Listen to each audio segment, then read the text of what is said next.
Hello everyone, আসসালামু আলাইকুম। সবাই কেমন আছেন? আলহামদুলিল্লাহ, আপনাদের দোয়া আমিও ভালো আছি। তো দেখতে পারতেছেন হাঁটি হাঁটি পাপা করে চলে আসলাম বাহিরে। তো সামনে যেয়ে হচ্ছে রিক্সা নিব, আর রিক্সা নিয়ে আমরা কোথায় যাব, কি করব এবং কি সব কিছু আপনাদের সাথে শেয়ার করব। তো ভিডিওটা দেখতে হলে অবশ্যই স্কিপ না করে ফুল ভিডিওটা দেখবেন ফার্স্ট থেকে লাস্ট পর্যন্ত। স্কিপ করলে অনেক কিছু মিস করে ফেলবেন। তো এখানে হচ্ছে রিক্সায় উঠে গেছি, আমরা হচ্ছে ওয়ালটন শোরুমে চলে আসছি।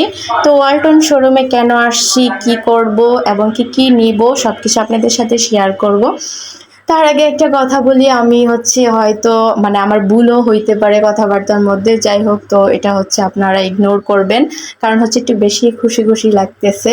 কারণ হচ্ছে এমনিতেও খুশি, তার ভিতরে হচ্ছে খুশি থাকবো না কেন, আজকে হচ্ছে আমার ছোট্ট সংসারে মানে দুইটা জিনিস আসবে, তাও আবার বড় বড় দুইটা জিনিস আমার ছোট্ট সংসারে আসবে। তো তার ভিতরে হচ্ছে গিফটের জিনিস, আর গিফট পাইতে কার না ভালো লাগে।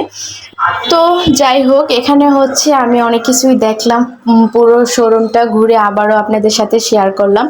আর দেখার কিছুই নাই নতুন করে, আমি হচ্ছে সব কিছুই আগে দেখে ফেলছি এবং কি অনেকবারই এই শোরুমে আসছি।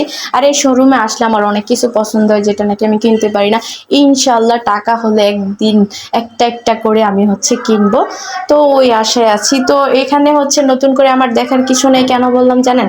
আমরা হচ্ছে কালকে আমার আম্মু সবাই আসছে, আয়শা হচ্ছে আমরা কোন ফ্রিজটা নিব সেটা হচ্ছে কনফার্ম করে গেছিলাম। তো আজকে হচ্ছে আমার শ্বশুর বাড়িতে আমি গেছি।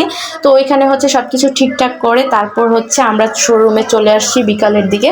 তো কারণ মানে শোরুমে আসার কারণ হচ্ছে আমরা ফ্রিজ নিয়ে যাব।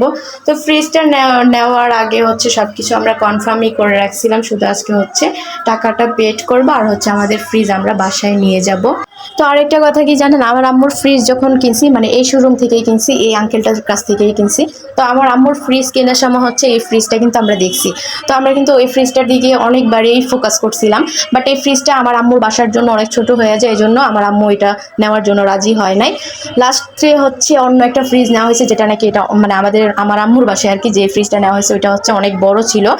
তো ওই ফ্রিজটাই হচ্ছে নেওয়া হয়েছিল। আর এটা কিন্তু আমরা অনেকবার দেখছি এবং কি এই ফ্রিজের মানে পদ্ম ফুলগুলো, যে এটা আমার হাজব্যান্ডের অনেক ভালো লাগছিল, আমার অনেক ভালো লাগছিল।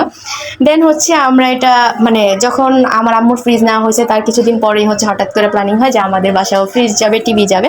দেন হচ্ছে আমরা আবারও এই শোরুমে যাই, যেহেতু এই শোরুমের মানে আঙ্কেলের কথাগুলো মানে মালিকের কথাগুলো খুবই ভালো এবং কি মানে সুবিধাও ভালো দিয়েছিল আমাদের, মানে কিস্তি সিস্টেম নেই। তো যাই হোক, হচ্ছে বকবক করতে করতে হচ্ছে ফাইনালি আমাদের ফ্রিজ এটা কিনা হয়ে গেছে। আর আমরা হচ্ছে টিভি কিনছি হচ্ছে উত্তরা থেকে, যেটা নাকি ভিডিও ক্লিপ নিয়েছিলাম বাট ডিলিট হয়ে গেছে, দুঃখিত, আপনাদের সাথে শেয়ার করতে পারি নাই। তো অসংখ্য অসংখ্য ধন্যবাদ এতক্ষণ আমার পাগলা বকবক শোনার জন্য। যারা যারা আমার পাগলা বকবক শুনতে চান অবশ্যই চ্যানেলটি সাবস্ক্রাইব করে যাবেন, আর ভিডিওটা ভালো লাগলে লাইক কমেন্ট শেয়ার করে যাবেন। সবাই ভালো থাকবেন, সুস্থ থাকবেন।